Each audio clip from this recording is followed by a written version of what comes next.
Hello everybody and welcome to Nathan on Shuffle and to my new episode of New Music Weekly. This is November 2nd, 2024, and this is the show where I talk about the news that's happening in Prog. I give you guys the top 5 Prog news headlines of the week, introduce you guys to some new Prog singles in the description of the video, and talk about what's been happening here on the channel and what you can expect to be coming shortly. So really excited to talk to you guys today. I don't feel like there's any huge big news items, so I'm going to try to go through this fairly quickly, but there's a lot of cool singles that I really want to point your attention towards and some cool new releases. It's a pretty big release day, I think.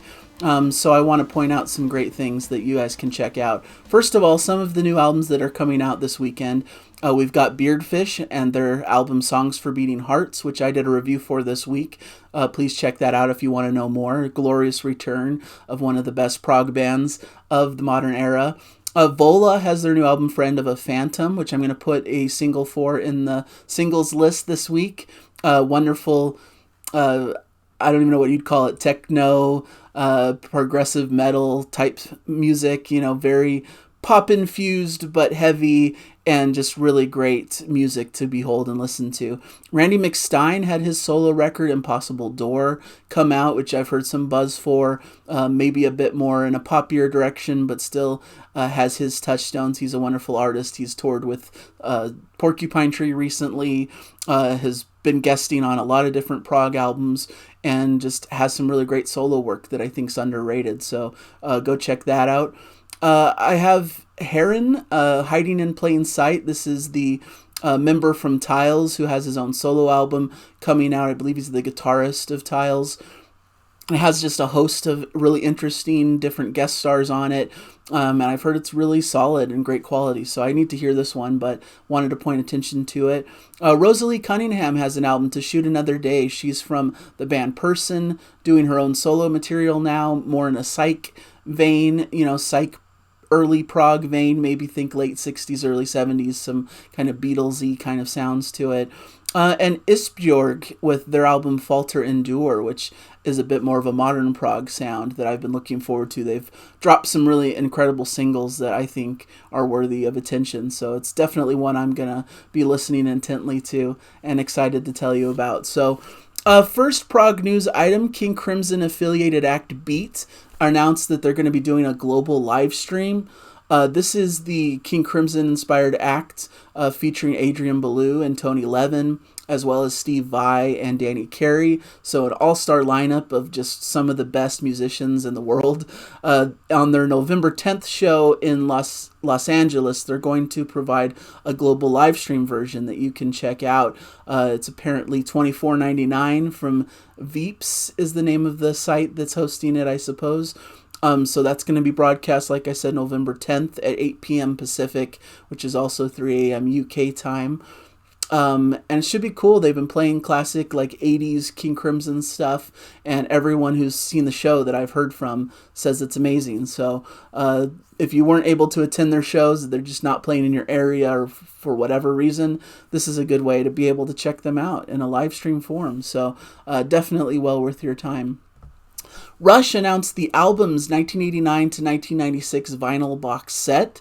This is going to be a 6-disc vinyl box set collecting their albums Presto, Roll the Bones, Counterparts, and Test for Echo in one big set.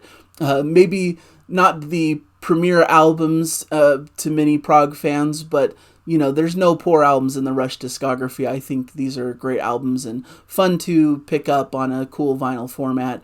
The Presto and Roll the Bones are single vinyls, while Counterparts and Test for Echo are both double LPs, featuring music on 3 sides and an etching on the 4th. Each album is accompanied by a print of reimagined cover artwork by Hugh Syme. The 4 albums were originally recorded for Atlantic Records before Rush went on a 5-year hiatus in 1998, following the tragic death of drummers Neil Peart's daughter and wife, unfortunately. So an interesting package to check out if you're into that period of Rush. I thought it was worth mentioning on the show. I like any cool prog-related box sets or deluxe packages. I thought this was really cool. The next item, Steven Wilson and Mariusz Duda share a new remixed and remastered version of the track The Old Piece. This was a cool collaboration for one single that Steven Wilson and Mariusz Duda did together, who are both musicians that I absolutely love. Mariusz Duda, of course, is the frontman, leader of Riverside, and Steven Wilson is widely known, of course, for his work with Porcupine Tree and continuing on in his solo work. This is the 10th anniversary of the release of this heartfelt collaboration. This was done after a fan of theirs asked if they'd put one of his poems to music following a tragic cancer diagnosis on Christmas Eve 2013.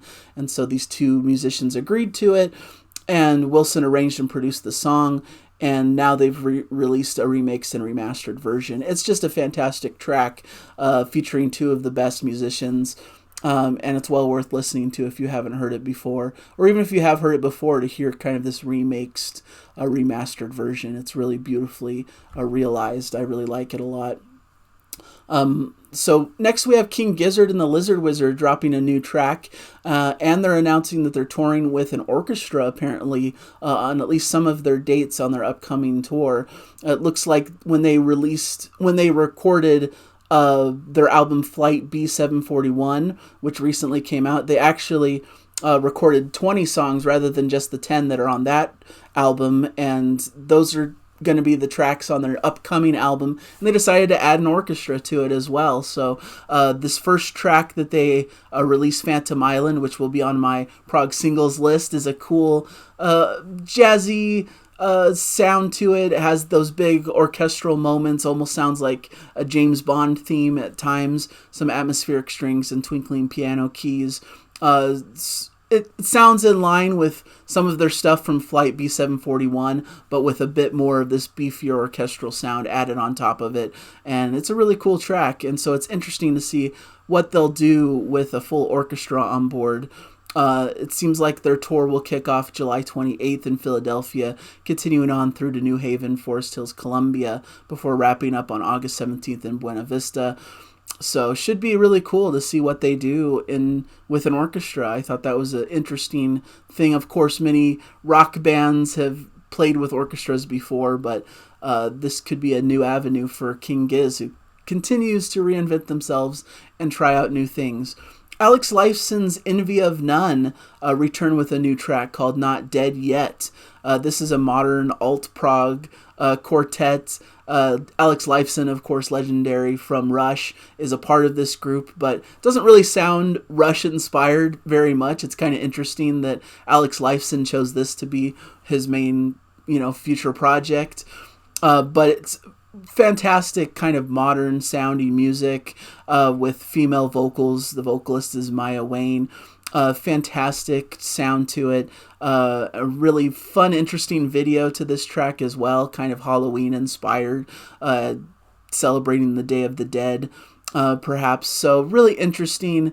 It seems like they're working on their second album, which they want to release in spring next year. So cool stuff. I'm really interested in their sound. I think they have a really interesting style that I really like. So those are the headlines that I came across. Let me know in the comments if I'm missing something big, because I didn't see any big major news, but I still wanted to come on and be able to talk to you guys for a brief second here.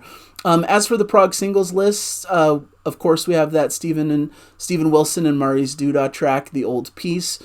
King Gizzard and the Lizard Wizard, Phantom Island. I put a VOLA track on my list here, Bleed Out, that has a new video attached to it to celebrate their release of their latest album. And Rosalie Cunningham, In the Shade of the Shadows, I've put on my list here as well to celebrate the release of her new album. This is a video that she did about a month ago, I believe it was released, but I wanted to put it on the list. Cool, jazzy kind of vibe to it. And then that Envy of None track, Not Dead Yet. I think it's really cool and really modern and fresh sounding, and interesting that it has Alex Lifeson in the band. So wanted to put that on the list. So those will be your Prog singles for this week. Let me know any I missed that you liked this week. As for the channel, I put out a Prog Song Sunday, a Rush track, Farewell to Kings. It was a lot of fun getting Jana's impressions of that track. Jana is a really big fan of Yes. She's been really liking those tracks as we come across them. In fact, we're going to be doing another Rush track this upcoming Sunday, so that should be a lot of fun to listen to, kind of a 1-2 punch in a sense, and I think people will really enjoy that. I did a review of Beardfish and their latest album, Songs for Beating Hearts. Strongly recommended. I think everyone in the world of modern prog should hear it. And it's just a really great return to form from a band that disbanded not too long ago.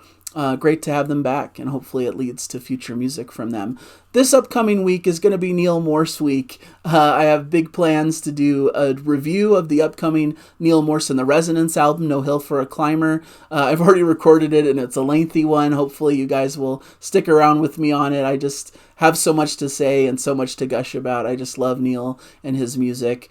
And I'm thinking of doing a Neil Morse album ranking as well next week and slotting in No Hill for a Climber into his illustrious solo catalog and see where it fits and how it compares to all of his wonderful albums. Just a chance for me to talk in depth about his catalog and all of these wonderful albums that are some of my favorites of all time. So that's what's to be expected on the channel. We'll see if I can squeeze in another review as well. A lot of great releases this week that probably could deserve a review.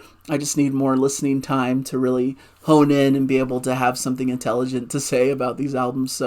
But I'm excited. This is going to be a fun week. There's a lot of fun things down the line on the channel. I love kind of this year-end time of the year, because not only is it the holidays and all of that fun festivity, but it's also time to reflect on the year, to compile some big year-end lists and try to craft what I think was the best music this year and share it with you. And that's always some of my favorite videos, is my best of the year kind of stuff that I'll be rolling out likely in December. So hopefully you guys are along for the ride here. Hopefully you've enjoyed these episodes. Let me know in the comments. Please contribute any news items you may have come across or singles. I'm always happy to hear about them and happy to see them shared amongst the community in the comments. So thank you guys again, and I'll catch you guys in a future episode. Bye everybody. Enjoy the music.